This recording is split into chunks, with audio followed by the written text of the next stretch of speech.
Snow White, a wonderful tale of a young, beautiful woman escaping the clutches of an evil stepmother and getting the man of her dreams. She overcomes difficulties at home and escapes to create a new, better life. It represents everyone's dreams of beating the odds and escaping problems at home. If life doesn't kill you, it'll make you stronger. Or Snow White anyway.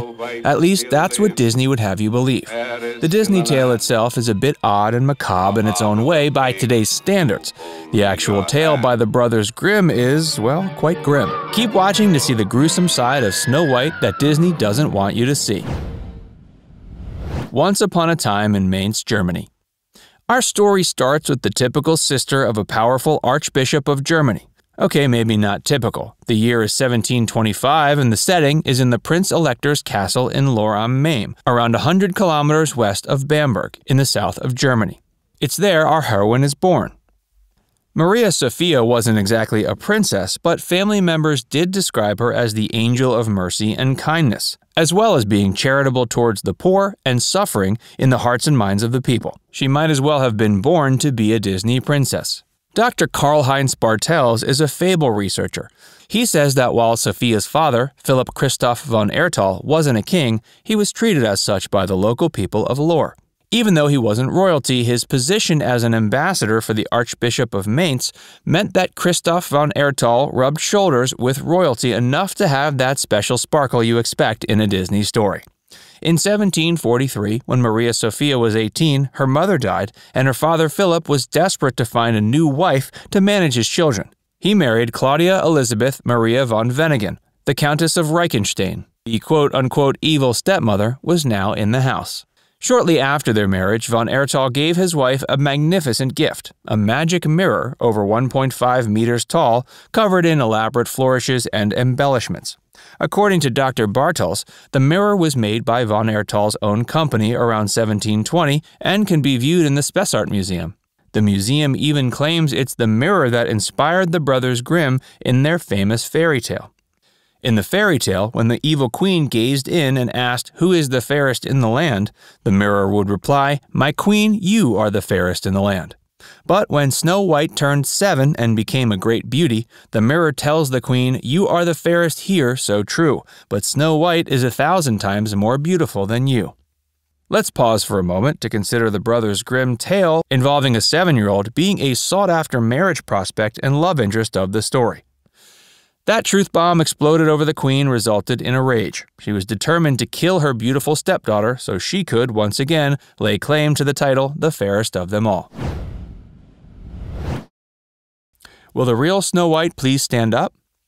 Jacob and Wilhelm Grimm wrote Snow White in 1812, but the story didn't reach international audiences until Disney's groundbreaking animated film debuted 125 years later. In the Grimm tales, Snow White's mother is the queen and the stepmother is the witch. In the earliest versions, the mother is the witch. The Grimm tale has her as a real princess by birth. Her mother dies during childbirth and then remarries a year later, instead of 17 years later. In the Disney film, though, there's no mention of her original mother at all. There's no surprise why, as you'll find out. The king is only mentioned once, and that's when he marries the evil stepmother, Queen. But Snow White in Disney doesn't mention him at all, although many versions imply the evil queen as the king's killer. Disney's evil queen performs magic and turns herself into an old crone, but there's no implication she's an actual witch. In the Grimm tales, it was said she's an actual witch, explicitly and outright. In the animated film, the huntsman is ordered by the queen to take Snow White into the woods and kill her. Before he can accomplish this task, he decides he can't kill an innocent princess. Instead, he lets her go, telling her to run into the woods and away from the witch. In the Grimm tale, the huntsman isn't so warm and fuzzy. He has his blade against her chest, ready to plunge in and retrieve her heart and organs. Looking into her beautiful eyes full of fear, he just can't do it. To his credit, he allows the young girl, who's 7, to run away into wolf-infested woods, assuming she'll be torn to shreds by an animal. He then goes and slaughters a pig to bring the liver, lungs, heart, and other organs to the queen so she can feast on them. The Disney version speaks only of Snow White's heart as proof of her death, which for a child's story is more than enough to make a queen evil. Let's remember, though, that in the first edition of the Grimm Tales, the evil queen is Snow White's natural mother, not her stepmother. In the Grimm tale, the huntsman prepares the organs of a boar to trick the queen. The mirror, though, sees through the ruse. Hey, if you're enjoying this video so far, make sure you give it a like, and subscribe to Facts First if you haven't already. And stick around for more on the real Snow White tale. The many attempts on Snow White's life.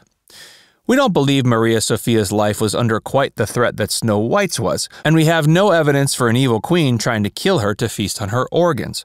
Either way, her life wouldn't have been very easy. Maria Sophia, the woman we think Snow White was based on, may have traveled over the real 7 hills to reach the 7 dwarves in the tale. There's even an abandoned mine and forest that at the time was filled with wild animals and robbers.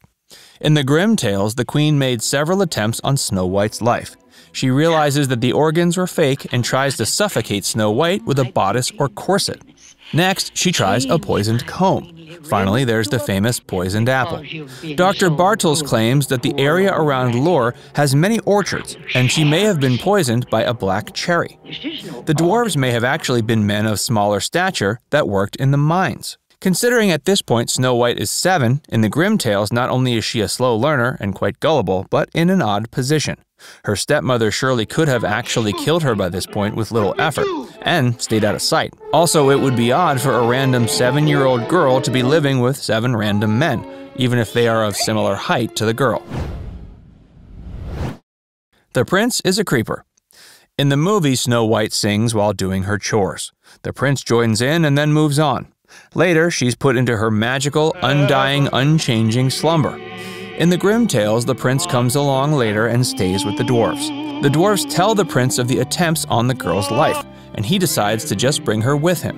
Why? Because she's, quote, too beautiful to keep living without looking upon her beauty.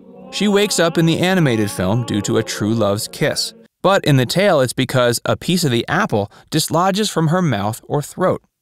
In one version, a servant of the prince becomes frustrated that he has to carry around a heavy casket with a girl and slaps her, which causes the apple to leave her mouth. In another, she's dropped and it falls out. Suddenly, she wakes up and he proposes.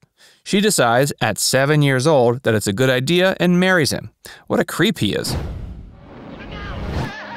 Dance till you drop. In the Disney version of the story, the queen dies due to a lightning strike, which sends her down a sheer cliff. In the Grimm tales, she instead attends a wedding of a prince.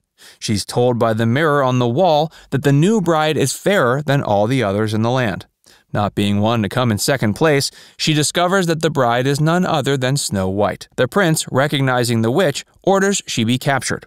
He also orders red-hot iron shoes be strapped to her feet, and she dance until she dies. All's well that ends well. The tale ends with Snow White and the prince continuing to live their lives. Maria Sophia, however, died in 1796, according to a gravestone in a church in Bamberg. The headstone was found once again in the 70s and looked after by a local family before being donated to a local museum. The brothers Grimm lived only 50 kilometers away and often made tales out of local stories. However, Maria's life didn't seem to have a happy ending. There was no prince, no kiss, and no witch. She went blind at some point and lived in a convent until the age of 71. Her gravestone reads, "The noble heroine of Christianity. Here she rests after the victory of faith, ready for transfigured resurrection." What do you think? Is the story of Snow White more tragic in reality or in the Grimm tales? If you enjoyed this episode of Facts First, make sure to hit the like button and the bell to subscribe.